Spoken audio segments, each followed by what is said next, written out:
இனிய காலை வணக்கம்.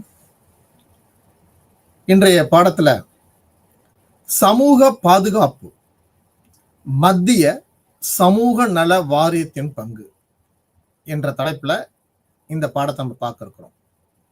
சென்ற பாடத்தோட தொடர்ச்சி தான் இது இல்லையா? இப்ப இந்த சமூக பாதுகாப்பு அப்படின்றன சமூகத்துல இன்றளவுல நடைபெறுகின்ற ஒவ்வொரு செயல்களும் அது சமூகத்துக்கும் சமூகத்தில் வாழ்ந்து கொண்டிருக்கும் அனைத்து மக்களுக்கும் எந்த அளவில் தங்களுக்கு பாதுகாப்பை உறுதிப்படுத்துகின்றன. இந்த உறுதிப்படுத்துவதற்கான மத்திய அரசிலிருந்து சமூக நல வாரியத்திலிருந்து கிடைக்கக்கூடிய பயன்கள். இந்த சமூக பாதுகாப்பு என்பது ஒரு சிவில் சமூக வழக்கு ஆய்வுகளாக பார்க்கப்படுகிறது. அதாவது பொது சமூக வழக்குகள் பெரும்பாலும் இந்த சமூக பாதுகாப்பில் நடைமுறை வாழ்க்கையில் குற்ற சிக்கல்கள் பரவலாக தென்படுகின்றன. இந்த குற்ற சிக்கல்கள் சற்று பெரிதுமாக தவறுதலாக ஒரு பழிவாங்கு உணர்வாக, ஒரு கோபமாக, அல்லது ஒரு சமூகத்தை பாதிக்கக்கூடிய ஒரு தனி மனிதனை பாதிக்கக்கூடிய வகையில் இவையெல்லாம் இருக்குமானால் இவை ஒரு சமூக வழக்காக பார்க்கப்படுகிறது. இந்த குற்ற சிக்கல்கள் நாளடைவில் தொடர்ந்து கொண்டே இருக்குமானால் இந்த குற்ற சிக்கல்கள் புள்ளி விவரங்கள் அதிகரிக்கிறதால் நம் சமூகத்தினுடைய பாதுகாப்பு ஒரு கேள்விக்குறியாக இருக்கிறது. இந்த குற்ற சிக்கல்கள் பெரும்பாலும் ஒரு கல்வி அறிவு இல்லாமையாலும், ஒரு விழிப்புணர்வு போதிய அளவில் கிடைக்காமலாலும், தங்கள் உயர்வான எண்ணங்கள் ஒரு பொதுமக்கள் மத்தியிலும் அல்லது அவர்கள் வாழ்கின்ற சூழலிலும் அல்லது சமூகத்திலும் அவர்கள் சார்ந்திருக்கின்ற மதமாக இருக்கட்டும், இனமாக இருக்கட்டும், ஒரு மொழியாக இருக்கட்டும், இவையற்றெல்லாம் அவர்கள் எந்த அளவில் அவர்கள் கையாளுகிறார்கள், எல்லோரையும் எப்படி அனுசரித்து இந்த சமூகத்தில் வாழ கற்றுக்கொள்கிறார்கள், ஒரு சமூகத்திற்கு அவருடைய பங்களிப்பு, ஒரு சமூக வளர்ச்சியில் அவருடைய பார்வைகள், நடத்தைகள் இவையெல்லாம் ஒன்றை ஒன்று சார்ந்ததாக இருக்க வேண்டும். பெரும்பாலும் இந்த குற்ற சிக்கல்கள் ஒரு உணர்ச்சியின் பிழம்பாக அல்லது ஏதோ ஒரு தூண்டுதலின் காரணமாக அல்லது தனி மனிதனுடைய விரோத போக்கின் காரணமாக அங்கொன்றும் இங்கொன்றுமாக நடக்கின்ற சில செயல்கள் ஒட்டுமொத்த சமூகத்தையே பாதிக்கின்றது. அதற்கு சில திரைப்படங்கள், அப்படி பிரசுரிக்கப்பட்ட சில கதை சம்பவங்கள், சில செய்தித்தாள்களில் படிக்கின்ற சில செய்திகள், இவையெல்லாம் ஒரு குற்ற சிக்கல்களை தூண்ட செய்கிறது, ஒரு தைரியத்தை வளர்க்கிறது. அதை கட்டுப்படுத்துவதற்கு தான் இந்த சமூகத்தில் காவல்துறையை சட்டம் ஒழுங்கு ஏற்படுத்தும் வகையில் அவர்கள் ஒரு முழு நேர பணியாக இந்த சமூக மக்களுடைய பாதுகாப்பை உறுதிப்படுத்தும் வகையில் சட்டப்பூர்வமாக செயல்படுகிறார்கள். இந்த குற்ற சிக்கல்களை தொடராத வண்ணம் ஒரு கல்வியாலும், திட்டத்தாலும், ஒரு அமைச்சகத்தாலும் பல்வேறு நிகழ்வுகளை ஏற்படுத்தி மக்கள் மத்தியில் ஒரு விழிப்புணர்வை ஏற்படுத்தும் ஒரு குற்றங்களை குறைய செய்வதற்கான வழிமுறைகளை கையாள்வதும் இந்த சமூக பாதுகாப்பின் மத்திய சமூக நல வாரியமாக அமைகிறது. பெரும்பாலும் இந்த குற்ற சிக்கல்கள் ஒரு சமூகத்தில் ஒரு சகிப்புத்தன்மையை ஏற்படுத்தும் வகையில் இருக்க வேண்டும். ஒரு சமூகத்தில் சகிப்புத்தன்மை இல்லை என்றால் அந்த சமூகம்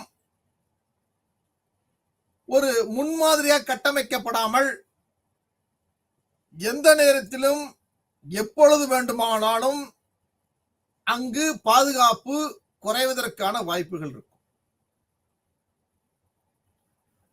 சில சமூக பிரச்சனைகளில் தூண்டல்கள் அல்லது விரோத போக்குகள்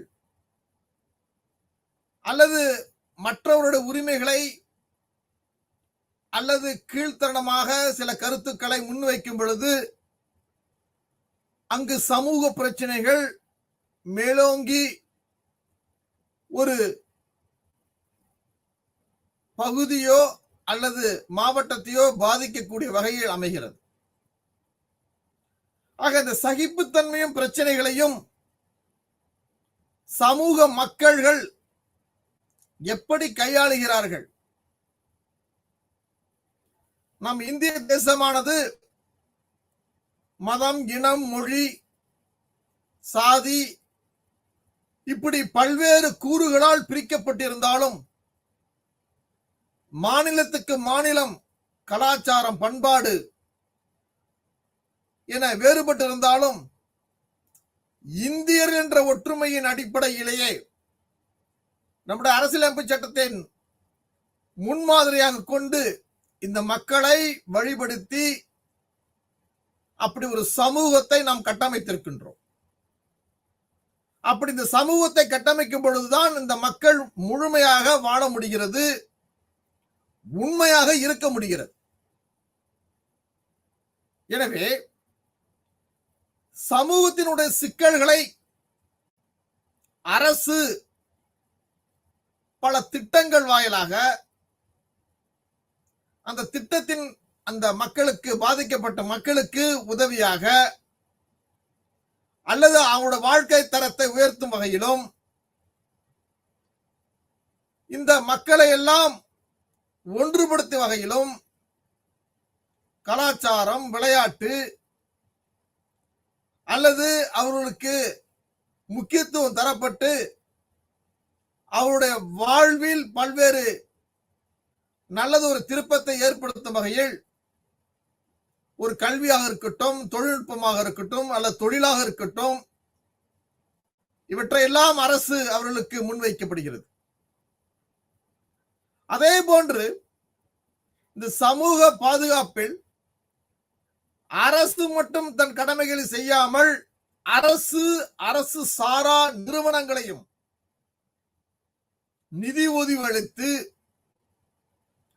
பல்வேறு திட்டங்களை குக்கிராமங்களுக்கும் ஒரு விழிப்புணர்வு பிரச்சாரமாகவும் அல்ல அரசுக்கு ஒரு வழிகாட்டுதலாகவும் பல்வேறு நிறுவனங்கள் செயல்படுகிறது.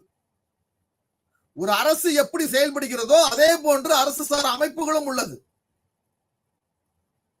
அந்த மக்களுக்கு என்ன தேவைகள் என்பதை இவற்றையெல்லாம் ஒரு சமூக பணியாக படித்தவர்கள் அரசு துறையிலும் சரி, அரசு சாரா துறையிலும்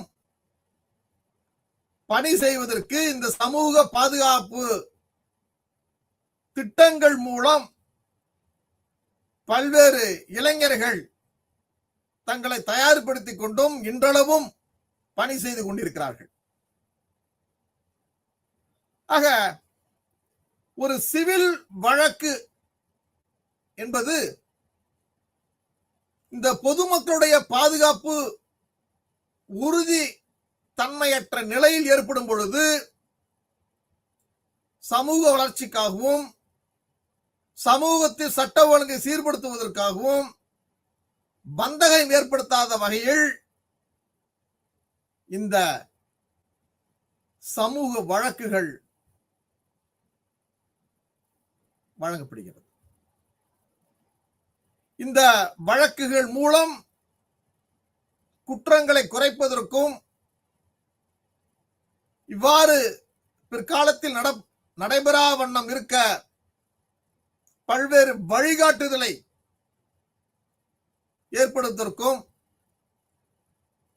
சில சமயங்களில் அரசுகள் ஆணையங்கள் மூலமாக தனிநபர் ஆணையம் அமைத்து அதற்கு அந்த ஆணையத்தின் வாயிலாக இந்த சமூகத்தோட பாதுகாப்பை பலப்படுத்தும் வகையில்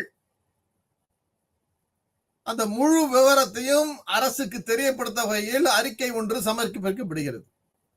அந்த அறிக்கையில் நடந்த சம்பவங்கள், ஏற்பட்ட சேதாரங்கள், மக்களுடைய பாதிப்புகள், அரசுக்கு எவ்வளவு நெருக்குதல்களையும் அதனால் ஏற்பட்ட பாதிப்புகளையும் இந்த அறிக்கையில் சுட்டிக்காட்டப்பட்டு இத்தகைய செயல்கள் நடைபெறுவதற்கு என்னென்ன தக்க நடவடிக்கைகள் எடுக்க வேண்டும், அந்த நடவடிக்கையின் நேரடியாகவும் மறைமுகமாகவும் என்னென்ன செயல்களெல்லாம் செய்ய வேண்டும், எப்படி பாதுகாப்பை உறுதிப்படுத்த வேண்டும், மக்கள் மனநிலையை உறுதிப்படுத்தும் வகையிலும் அரசுக்கு ஆதரவாக இருக்கும் வகையிலும் இந்த ஆணைய அமைப்புகள்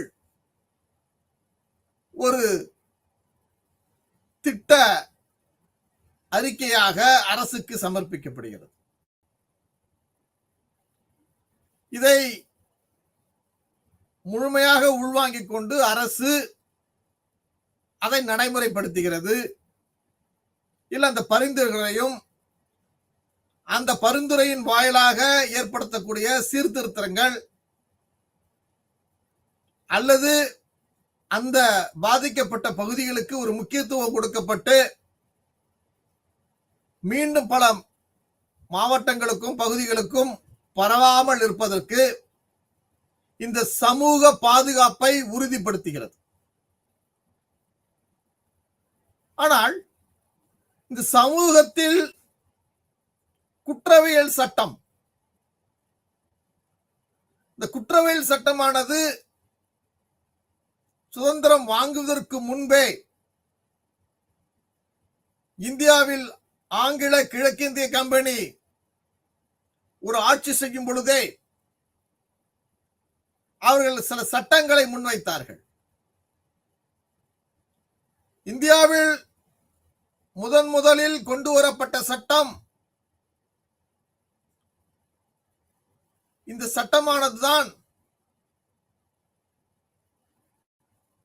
ஒரு இந்தியாவில் ஒரு நிர்வாகத்தை, அந்த நிர்வாகத்தோடு கூடிய செயல்பாட்டை உறுதிப்படுத்தியது. இந்த முதல் சட்டமானது இந்தியாவில் நீதித்துறையை வளப்படுத்தியது. வங்காள ஆளுநராக வாரன் ஹேஸ்டிங் என்பவரை நியமிக்கப்பட்டது. ஒரு நிர்வாகத்தை ஒரு தொடங்கும் விதமாக, ஒரு நிர்வாகத்தில் ஏற்பட்டுள்ள குறைபாடுகளை போக்குவதற்காக, இந்த குறைபாடுகள் பெரும்பாலும் ஒரு குற்றங்களாக குறைகளாக இருந்தவற்றை ஒழுங்குபடுத்தும் விதமாக 1773 இந்தியாவில் ஒழுங்குமுறை சட்டம் என்று கொண்டு வரப்பட்டது. தி ரெகுலேட்டிங் ஆக்ட் என்று சொல்வார்கள். எல்லாற்றையும் சரி செய்வது, சரி செய்து மக்களுக்கு பயன்படுத்தும் வகையில் ஏற்படுத்துவது. ஆக அந்த வகையில் இந்த சட்டங்கள் சமூக பாதுகாப்பை உறுதிப்படுத்தியது. இப்படி சமூக பாதுகாப்பை உறுதிப்படுத்தும் பொழுதுதான் அரசு, அன்றைக்கு இயங்கிய ஆங்கில கிழக்கிந்திய அரசு, இந்திய காவல் சட்டம் 1861 கொண்டு வரப்பட்டது. அதற்கு முன்பாக காவல்துறையும் இராணுவத்தையும் ஒன்றாக பார்க்கப்பட்டது. இராணுவத்தை வைத்துதான் சட்டம் ஒழுங்கை செயல்படுத்தினார்கள். காலப்போக்கில் இராணுவத்தை ஒரு போருக்காகவும் ஒரு நாட்டினுடைய பாதுகாப்பை உறுதிப்படுத்த வகையிலும் ஏற்படுத்தப்பட்டது. ஒவ்வொரு மாகாணங்களுக்கும் காவல்துறை ஏற்படுத்தப்பட்டு உள்நாட்டு பாதுகாப்பை உறுதிப்படுத்தியது. அந்த உள்நாட்டு பாதுகாப்பை உறுதிப்படுத்தும் பொழுதுதான் சமூக பாதுகாப்பு என்பது அங்கு ஒரு தோற்றமாக பார்க்கப்படுகிறது. ஆக 1861 இந்திய காவல் சட்டம் கொண்டு வரப்பட்டு அதன் மூலம் 1894 இந்திய தண்டனை சட்டம், தவறு செய்வதற்கு இந்தியன் பீனல் கோட், இந்த தண்டனை சட்டத்தை கொண்டு வரப்பட்டது. ஆனால் அன்று ஆங்கில அரசு இந்த சட்டத்தை இந்தியர்களுக்கு மட்டும் பயன்படுத்தியது. ஒரு குற்றத்தை செய்யும் பொழுது அது ஆங்கிலேயர்களுக்கு பொருந்தாது. நீதித்துறையில் ஆங்கிலேயர்களுக்கு நீதிபதிகளை கொண்டுதான், வழக்கறிஞர்களை கொண்டுதான் நடத்தப்பட்டது. காலப்போக்கில் தான் இந்தியர்கள் உள்ள வர ஆரம்பித்தார்கள். அதே போன்று 1900 ஆண்டில் இந்த தண்டனை சட்டமானது சற்று விரிவாகி இந்திய கைதிகள் சட்டம் உருவாக்கப்பட்டது. அப்ப இந்த சட்டமானது சமூகத்தினுடைய குற்றங்கள் பெரிதாக இருக்கும் பொழுது, அது குற்றவியலாக இருக்கலாம், கொலையாக இருக்கலாம், அல்லது சட்டத்திற்கு புறம்பாக இருக்கலாம், அல்லது சட்ட ஒழுங்கை சீர்படுத்தும் வகையில் இருக்கலாம். இந்த அடிப்படையில் இந்த தண்டனை சட்டம் அமைந்திருந்தாலும் இது நீதித்துறையால் நிரூபிக்கப்பட்டு அவருடைய வழிகாட்டின் அடிப்படையில்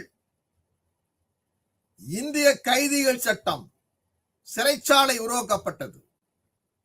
அந்த சிறைச்சாலைகளில் தண்டனை வழங்கப்பட்டது. அதன் மூலம் சமூகத்தினுடைய பாதுகாப்பை உறுதிப்படுத்தப்பட்டது. அப்படி உறுதிப்படுத்தப்படும் பொழுது இதை செய்வதற்கு மக்கள் அஞ்சினார்கள், தயங்கினார்கள். அப்ப சட்டம் தன் கடமையை செய்யும் பொழுது, ஒரு சமூகத்தினுடைய சட்டம் வலிமையாக இருக்கும் பொழுது குற்ற உணர்வுகள், குற்றங்கள், சீண்டல்கள் இவையெல்லாம் குறைய தொடங்கின. எனவே இந்த காலகட்டமானது 1900 ஆண்டில் கைதிகளை எப்படி கையாளுவது, அவர்களுக்கான அடிப்படை உரிமைகள், அவர்களுக்கான மற்ற பணிகள்,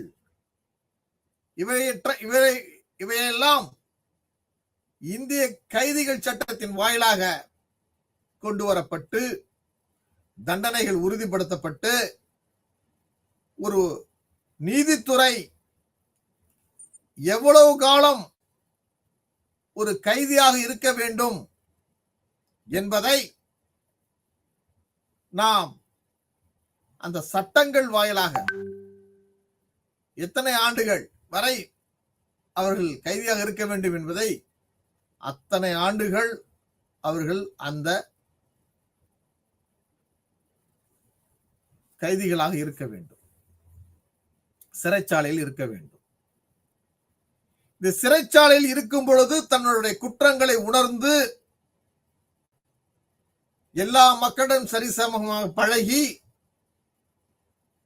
அந்த குற்றங்களை ஏன் செய்தோம் என்ற ஒரு உணர்வை ஏற்படுத்தும் வகையில்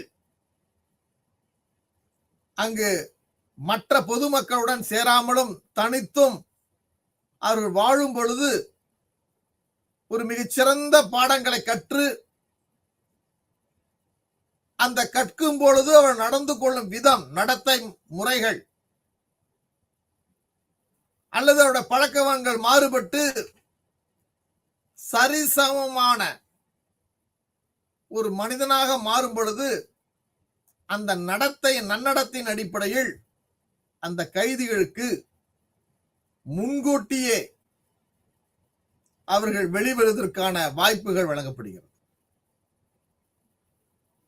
ஆனால் குற்றங்களை பொறுத்துதான் இவையெல்லாம். எனவே இந்த குற்றவியல் சட்டமானது காலப்போக்கில் பெரியவர்களை விட சிறியவர்கள் தவறாகவும் தெரிந்தும் தெரியாமலும் சில விஷயங்களில் உடந்தையாகவும் குற்ற செயல்கள் நடைபெறும் பொழுது அவர்கள் 18 வயதிற்கு மேற்பட்டவராக இல்லாமல் அதற்கு குறைவாக இருப்பவர்களை சீர்திருத்த பள்ளி, இந்த சீர்நோக்கு பள்ளியில் இந்த மாணவர்களுக்கு தினமும் வகுப்பறைகள் நடைபெறும், பாடங்கள் படிப்பார்கள்,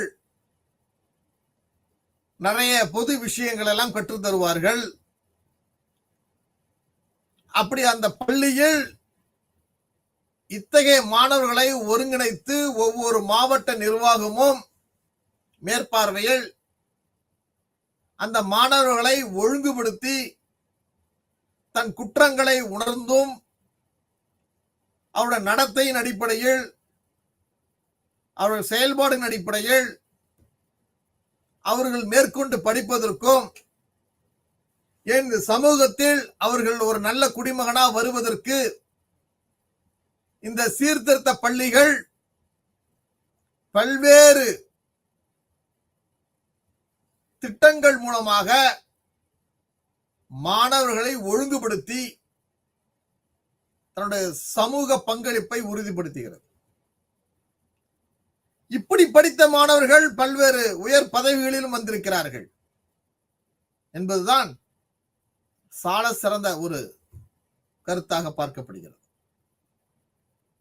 ஆக குற்றவியல் சட்டமானது ஒரு சமூக பாதுகாப்பு இயக்கமாக, ஒரு காவல்துறை சட்டமாக, ஒரு தண்டனை சட்டமாக, ஒரு கைது சட்டமாக, ஒரு சீர்திருத்த பள்ளியாக இப்படி பன்முகங்களாக பார்க்கப்படுகிறது. அதே போன்று தேசிய சமூக பாதுகாப்பு நிறுவனம், தேசிய சமூக பாதுகாப்பு என்பது ஒரு நாட்டினுடைய ஒட்டுமொத்த சமூகத்தை பாதுகாக்கும் ஒரு அமைப்பாக, ஆக மத்திய அரசு தனது அமைச்சரவையில் அந்த பெயரையே மாற்றியது, மத்திய சமூக நீதி மற்றும் அதிகாரமயமாக்குதல் துறை, சோசியல் ஜஸ்டிஸ். ஆக சமூக நீதி என்பது இந்த சமுதாயத்தில் பல்வேறு பிரிவுகளும் இனங்களும் மொழிகளும் கலாச்சார அமைப்புகளும் கிராமம் நகரமாகவும் பட்டியலிடத்தின மக்களும் இப்படி பல்வேறு கூறுகளாக இருக்கின்ற இந்த சமூகத்தை அவர்களுக்கு நீதி எப்படி வழங்குவது, அவருடைய சிக்கலை எப்படி தீர்ப்பது, அவருடைய வாழ்க்கையை மறு கட்டமைப்பது, அவர்களுக்கு போதிய கல்வியும் சமூகத்தினுடைய பொருளாதாரத்தையும் கொடுக்கப்பட்டு அத்தகைய மக்களை ஒரு அதிகாரமயமாக்கலாக மாற்றம் செய்வது. ஆக இந்த துறையின் வாயிலாகத்தான் இளம் குற்றவாளிகளின் நீதி நிர்வாகம் இத்தகைய துறையின் கட்டுப்பாட்டில் உள்ளது. 18 வயது முடிந்தவர்களுக்காக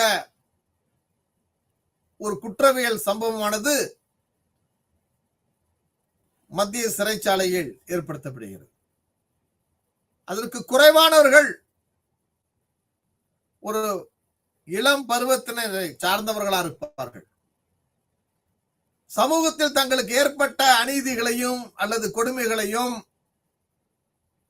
இவர்கள் இவர்கள் மூலமாக இந்த சமூகத்தில் சில செயல்களை விரும்பத்தகாத செயல்களாக, வருத்தம் படக்கூடிய செயல்களாக, ஏன் இந்த சமூகத்தை அவலங்களாக பார்க்கக்கூடிய செயல்களாக கூட இருக்கலாம்.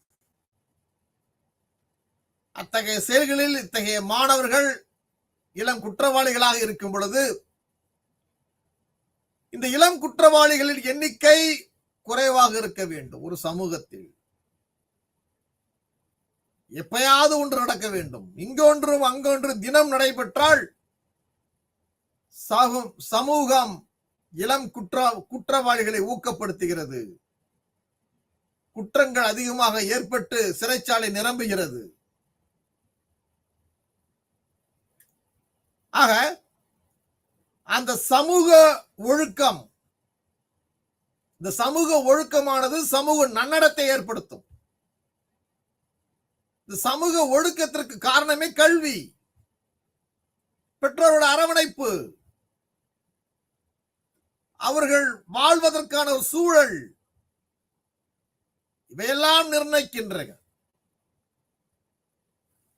இவற்றின் மூலமாகத்தான் இளம் குற்றவாளிகளை நாம் குறைக்க முடியும். அவர்களுக்கான நீதிகளை முழுமையாக வழங்கப்படும். ஆக இத்தகைய மாணவர்களுக்கு இளம் குற்றவாளிகளுக்கான நலத்திட்டங்கள் உள்ளது.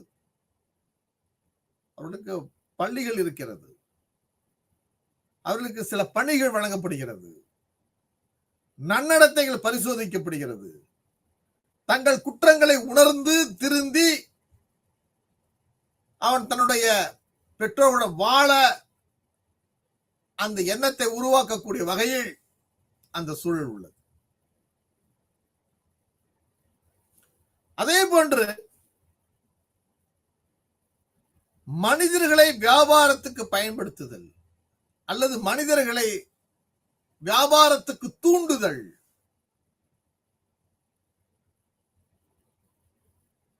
அதாவது பெண்களை பெரும்பாலும் விபச்சாரத்துக்கு உட்படுத்தப்படுவது, அவருடைய அறியாமையையும் வறுமையையும் சிலர் தனக்கு சாதகமாக பயன்படுத்தி அப்படி ஒரு சூழலை அத்தகைய பெண்களுக்கு ஏற்படுத்தி இந்த சமூகத்தினுடைய அவலங்களாக பார்க்கக்கூடிய நிலையில் ஏற்படுகிறது. இத்தகைய சூழல்கள் ஏற்படும் பொழுது அரசு பல்வேறு நடவடிக்கைகளை எடுக்கப்பட்டு அதை ஏற்படாமல் இருப்பதற்கான சில நடவடிக்கைகள் அல்லது சட்டங்கள் வாயிலாக அதை தடுக்கப்படுகிறது. அதே போன்று சமூக பாதுகாப்பில் பெற்றோர் இல்லாத குழந்தைகள், தாயிருந்து தந்தை இல்லாமலும் அல்லது தந்தை இருந்து தாய் இல்லாமலும் உள்ள குழந்தைகள், அவர்களை பிச்சை எடுக்க வைப்பது, இது இந்தியா முழுவதுக்கும் ஒரு தொடர் சங்கிலியாக நடைபெறுகிறது. ஒரு மிகப்பெரிய வருமானத்தை ஈட்டுகிறது. இந்த செயல்கள் எல்லாம் அரசு முழு கவனிப்பாக நேர்கொண்டு பார்வையில் தங்களுடைய சட்டங்கள் அல்லது உயர் அதிகாரிகளின் நடவடிக்கையில் இவற்றை எல்லாம் தடுக்கிறது. இப்படி தடுக்கும் பொழுது இத்தகைய குழந்தைகளை அரசு சாரா நிறுவனங்கள் அல்லது அரசு நிறுவனங்கள், உண்டு உறைவிட பள்ளிகள் இவற்றில் சேர்க்கப்பட்டு அத்தகைய பிள்ளைகளுக்கு படிப்பதற்கான ஒரு சூழலையும் அவருடைய பாதுகாப்பையும் அதற்கான ஒரு நிதியையும் அரசு ஒவ்வொரு ஆண்டும் அதிக அளவில் வழங்குகிறது. அப்படி வழங்குவதன் மூலமாகத்தான் இத்தகைய சமூக பாதுகாப்பு குற்றங்கள் குறைகிறது, அதன் பாதுகாப்புகள் உறுதிப்படுத்தப்படுகிறது. அதே போன்று சமூக பாதுகாப்பில் இன்றளவும் குடிக்கின்ற பழக்கம் அதிகமாக இளைஞரிடத்திலும் இன்றைய நவ நாகரிகத்தின் அடிப்படையில்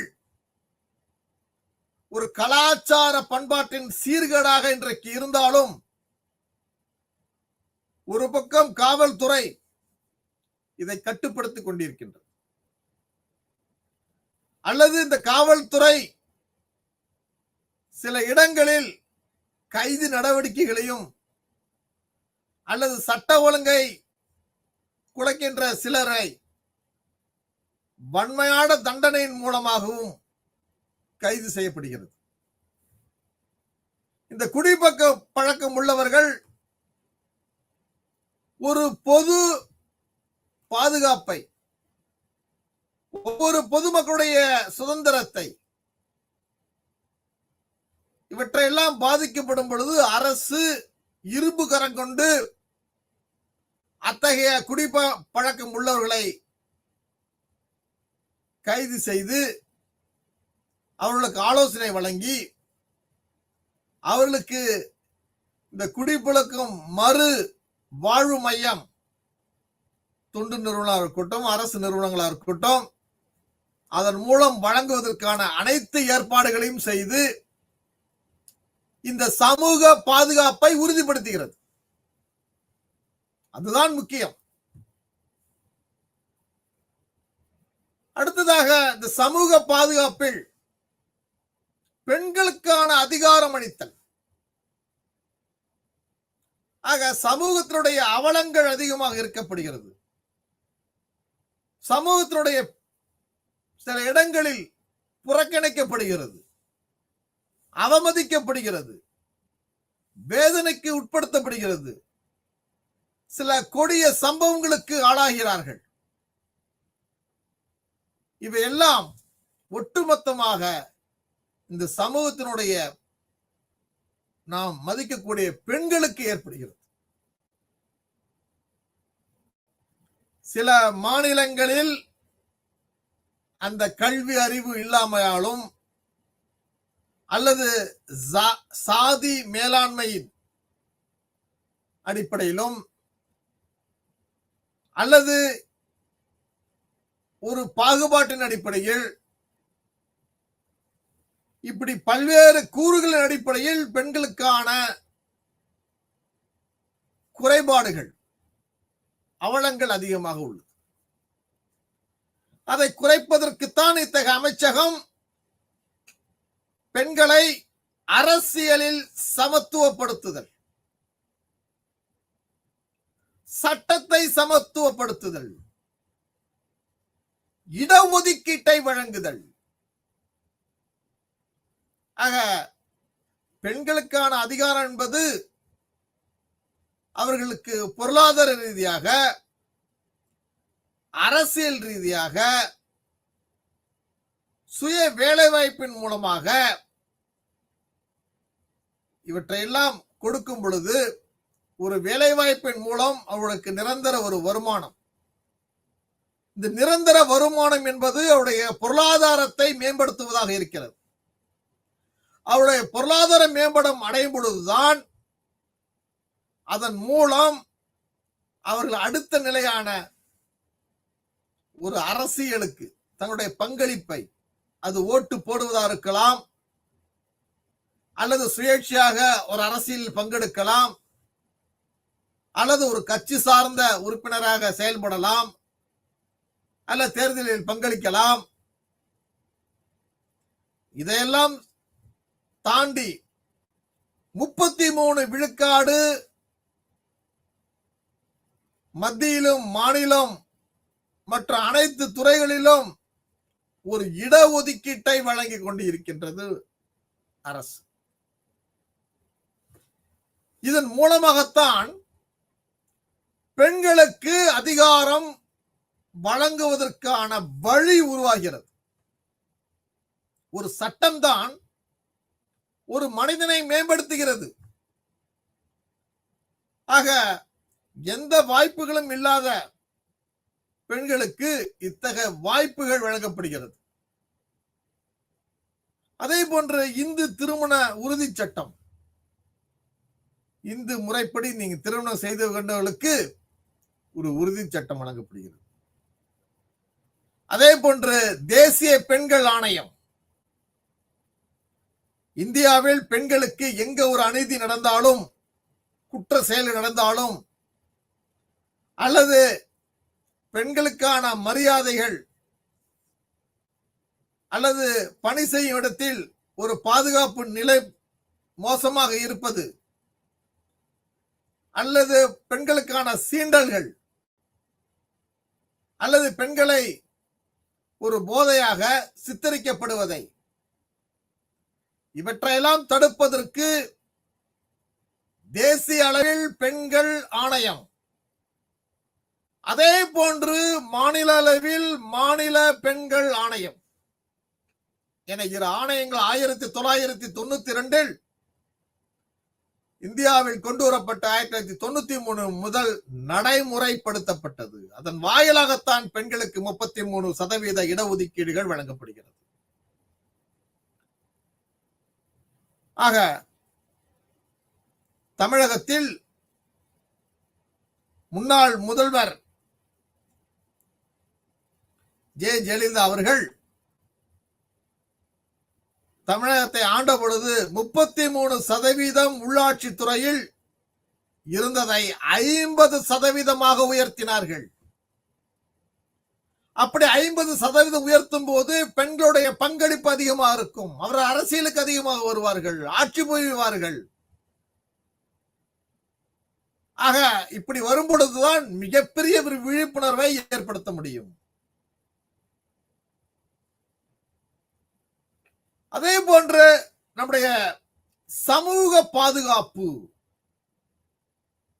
இந்த சமூக பாதுகாப்பு என்பது பல கூறுகளாக பிரிக்கப்பட்டு அந்த பாதுகாப்புக்கு உடந்தையாக இருக்காமல்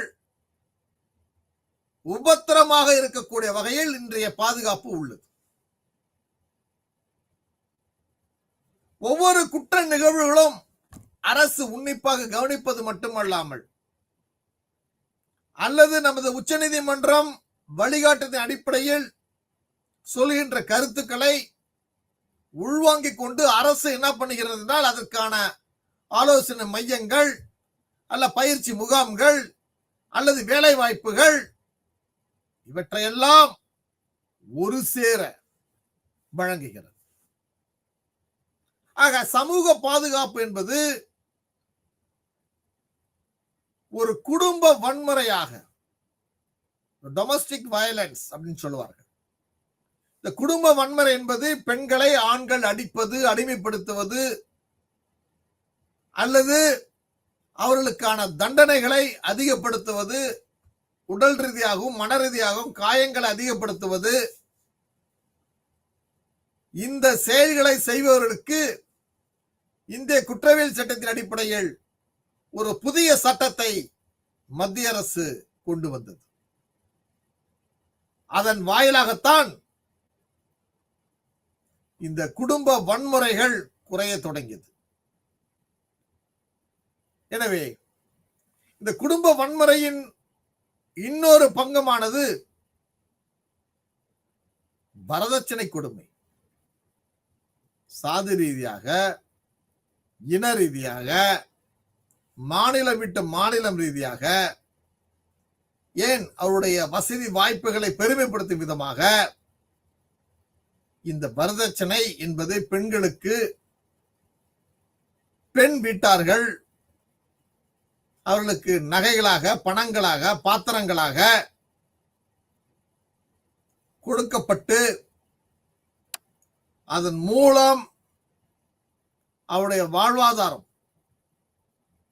எப்படி உள்ளது என்பதை அறிவுறுத்தப்படுகிறது. நம்முடைய இந்திய கலாச்சாரத்தில் வரதட்சணை என்பது ஒரு ஆணுக்கும் பெண்ணுக்கும் திருமணம் நடைபெறும் போது பெண் வீட்டாரிடமிருந்து சில கையூட்டுகளையும் பரிசுகளையும் இவற்றையெல்லாம் வாங்கி அணிவிக்கும் பொழுது அல்லது மத்திய அரசுக்கும் மாநில அரசுக்கு தெரியாமல் செய்வது,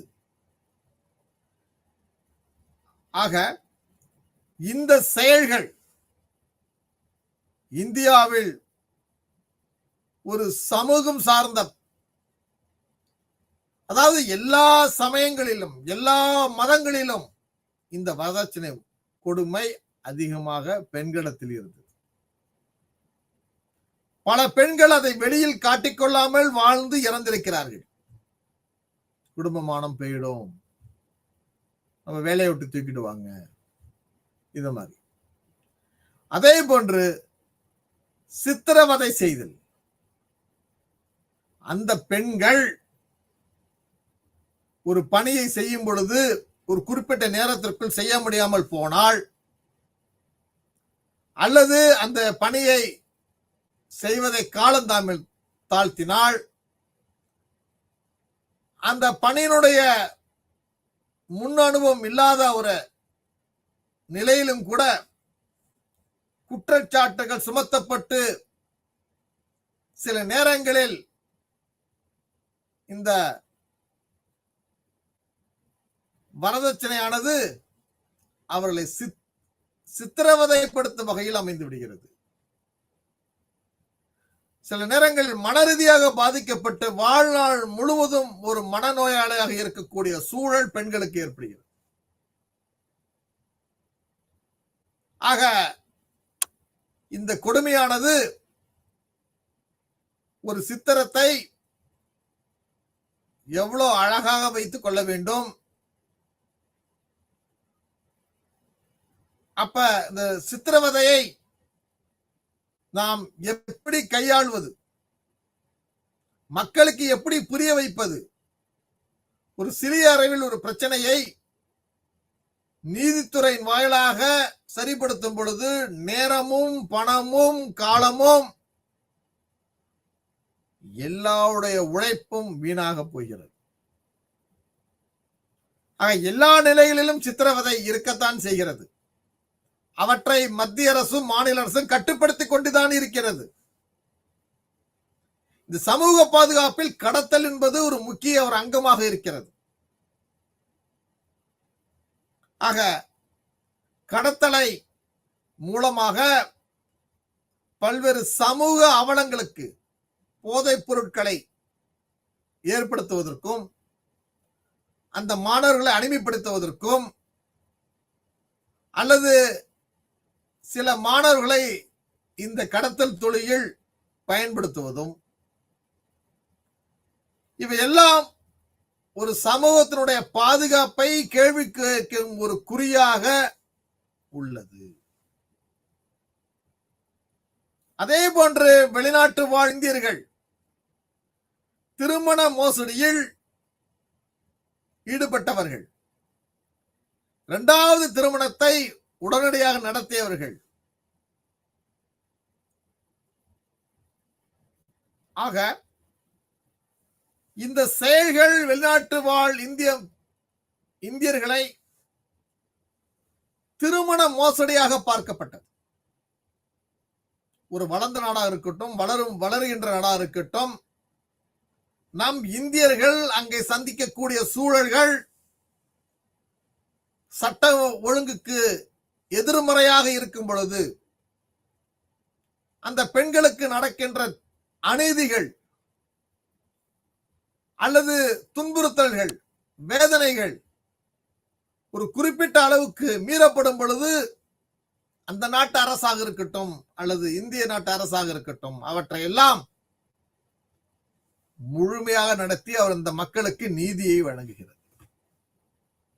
இந்த சமூக பாதுகாப்பில் சில ஆண்கள், ஒரு சில பெண்கள் இரண்டாவது திருமணம் செய்து கொள்வது இந்தியருடைய பாரம்பரிய முறையில் அரசர்கள் பல மனைவிகள் வைத்திருந்தார்கள். அந்த புறங்களில், அரண்மனை கூடங்களில். அதற்கு பிறகு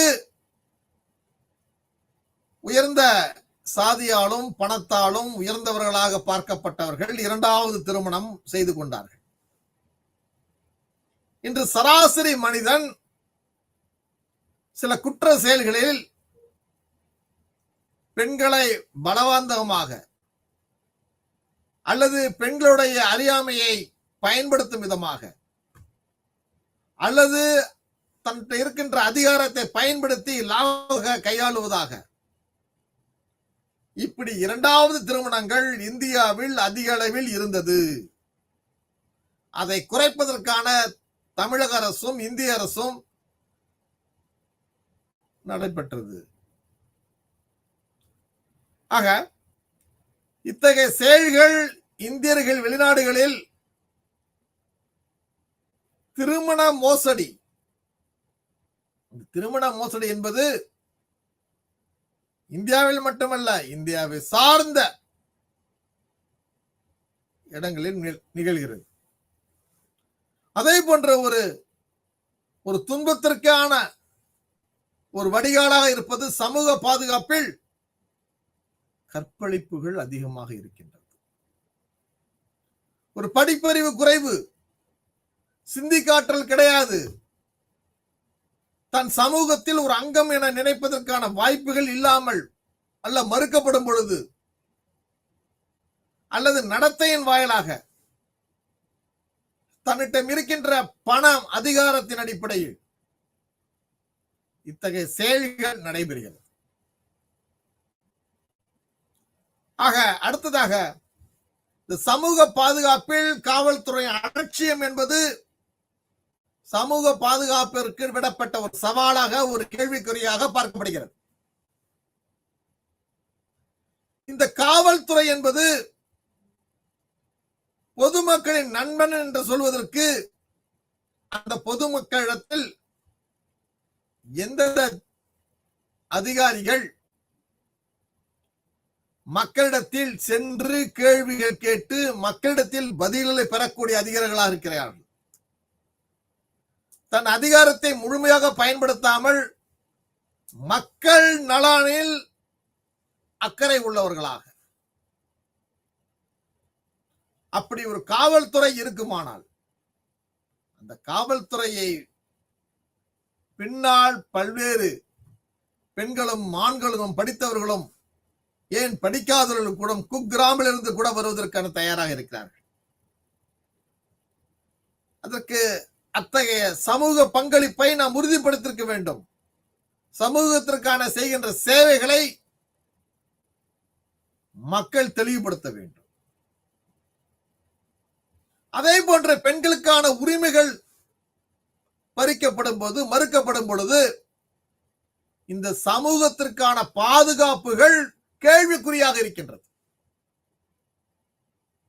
இந்த சமூக பாதுகாப்பில் பெண்களை பாலியல் தொல்லைகளும் அல்லது பாலின பாகுபாடுகளாலும் அங்கு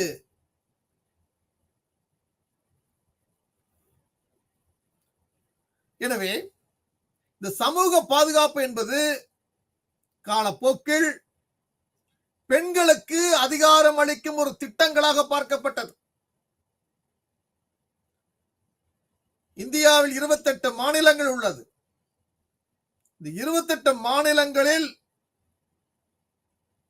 பெண்களுக்கான அநீதிகள், குற்றங்கள், குறைகள் இவற்றையெல்லாம் புள்ளி விவரங்களாக சேர்க்கப்பட்டு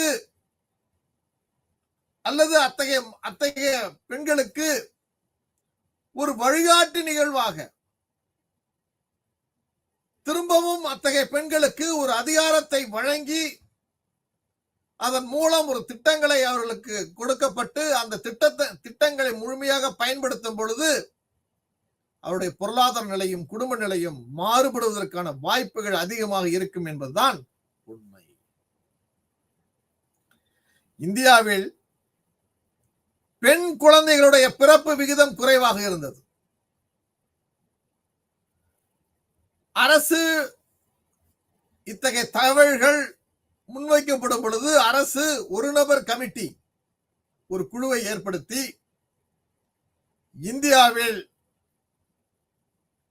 சில இடங்கள் தேர்ந்தெடுக்கப்பட்டு அது கிராமம், நகரம், பேரூராட்சி, நகராட்சி, மாநகராட்சி, மாவட்டம் என்ற அடிப்படையில் பிரிக்கப்பட்டு ஒரு போட்டித் தேர்வில் இத்தகைய மாணவர்கள் எழுதும் பொழுது இத்தகைய மாணவர்கள்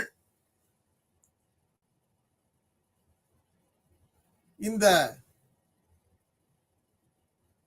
அதிகாரத்தை முழுமையாக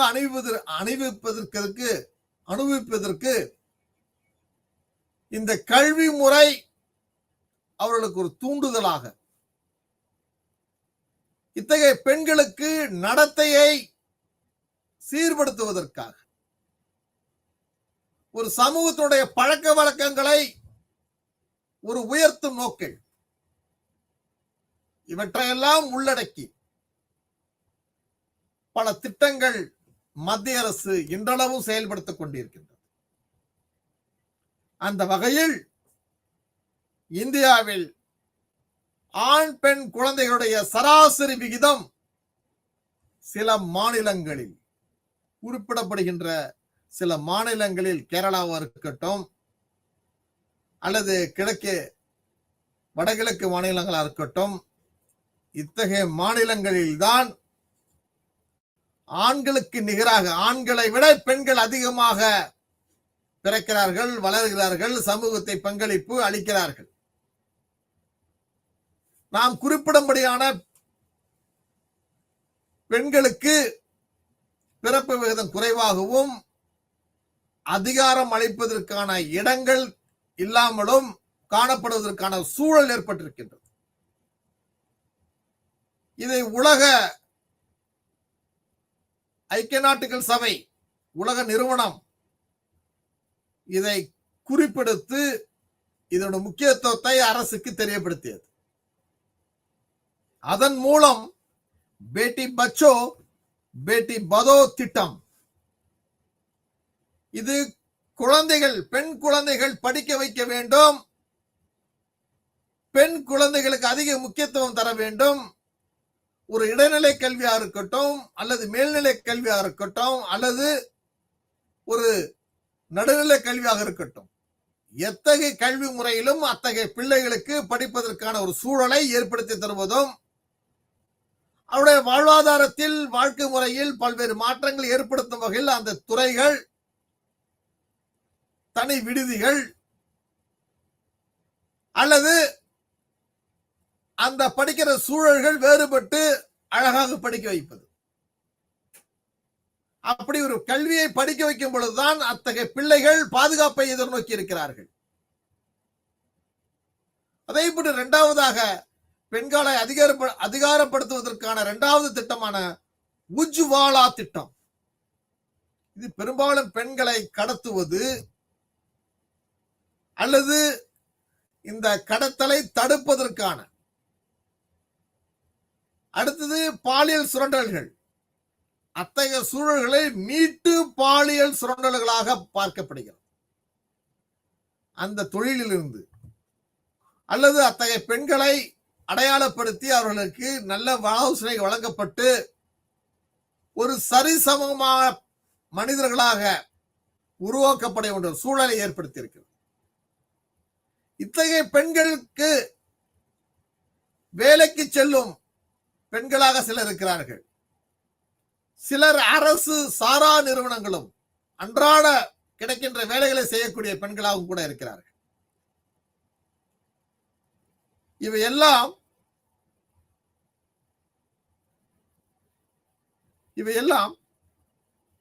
பெண்களுக்கு அதிகாரம் வழங்குவதற்கான ஒரு சூழலாக இருக்கின்றது. அதே போன்று வேலைக்கு செல்லும் பெண்களுக்கு, கிராமத்திலிருந்து வரும் பெண்களுக்கு அல்லது அவருடைய சூழல் சரியில்லாத நிலை, ஒரு வறுமை கோடு அல்லது அவருடைய சாதி, சமயம், பல்வேறு கூறுகளால் அவற்றையெல்லாம் மீறி செயல்படக்கூடிய நிலை இன்று உள்ளது. ஆக வேலைக்கு செல்லும் பெண்களுக்கான பாதுகாப்பு என்பது அரசே தன் சொந்த செலவில் இத்தகைய பெண்களுக்கு விடுதிகள் கட்டும் திட்டத்தை கொண்டு வந்தது. அந்த விடுதிகள் கட்டும் திட்டமானது அவருடைய பாதுகாப்பை உறுதிப்படுத்தியது. நகரங்களில் ஒவ்வொரு நகரங்களிலும் பெண்களுக்கான அரசு விடுதி உள்ளது.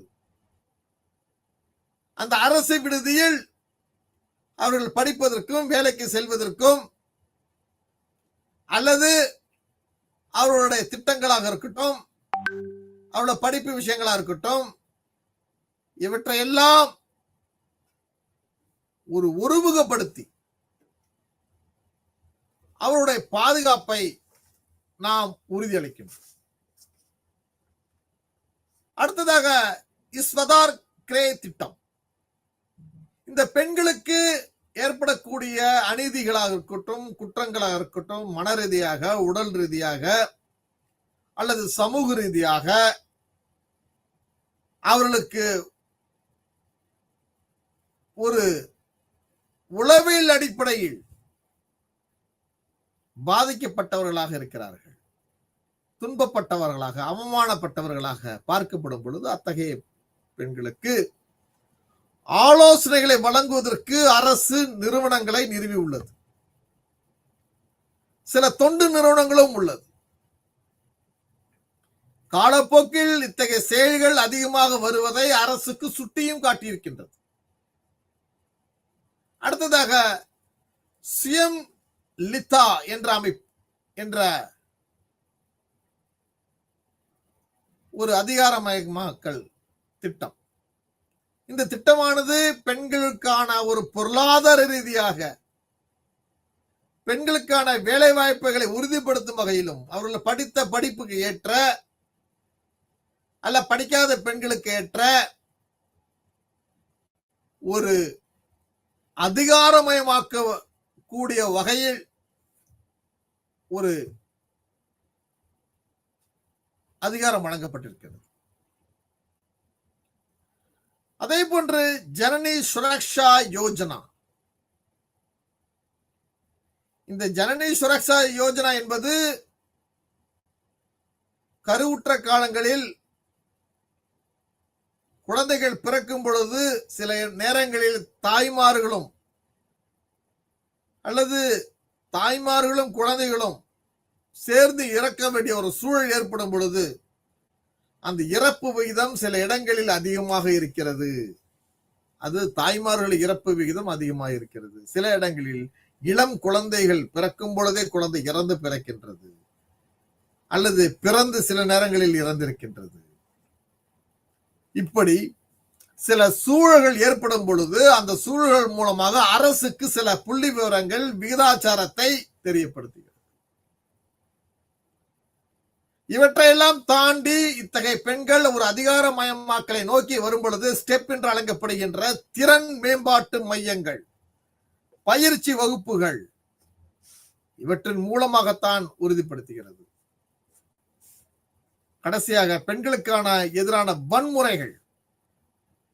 இந்த வன்முறைகள் பெரும்பாலும் பெண் சிசு கொலையாக பார்க்கப்படுகிறது, பெண் கல்வி மறுக்கப்படுகிறது, குழந்தை திருமணம் அல்லது பலதார மனம், ஒரு வரதட்சணை, ஒரு விவாகரத்து அல்லது விதவைகள் அல்லது பாலியல் வன்முறைகள் அல்லது பெண்களை கேலி செய்யும் சித்திரங்கள், ஓவியங்கள் அல்லது பெண்கள் தங்கள் வாழ்வில் சில முடிவுகள் ஏற்படும் போது ஆண்களால் அமிலத்தன்மைகள் ஏற்படுதல் அல்லது பாலியல் தொழில்கள் நீண்டு போகுதல், இவையெல்லாம் பெண் அடிமைகளாக ஒரு பெண்களை தற்கொலைக்கு தூண்டும் விதமாக ஏற்படுத்துகிறது. இவையெல்லாம் பெண்கள் மத்தியில் அதிகமாக ஏற்படுத்துவதால் அவர்கள் அதிகாரமயமாக்கல் வருவதற்கு மிக தாமதமாக இருக்கிறார்கள். அந்த சூழல் ஏற்படாமல் இருக்கிறது. அதுக்குத்தான் ஒரு சமூக பாதுகாப்பை உறுதிப்படுத்தும் வகையில் இத்தகைய பல்வேறு திட்டங்கள், பாதுகாப்பு அமைப்புகள் இவையெல்லாம் ஒன்றாக செயல்படுகின்றன என்பதை இந்த பாடத்தின் வாயிலாக நாம் அறிந்திருக்கின்றோம். எனவே இந்த பாடத்தில் வருகின்ற கேள்விகளை புரிந்து கொண்டு படித்து அதற்கான விடைகளை நீங்கள் எழுத வேண்டும் என்று கூறிக்கொண்டு அடுத்த வகுப்பில் உங்களை சந்திப்பதில் மற்றற்ற மகிழ்ச்சி அடைகின்றேன். நன்றி, வணக்கம்.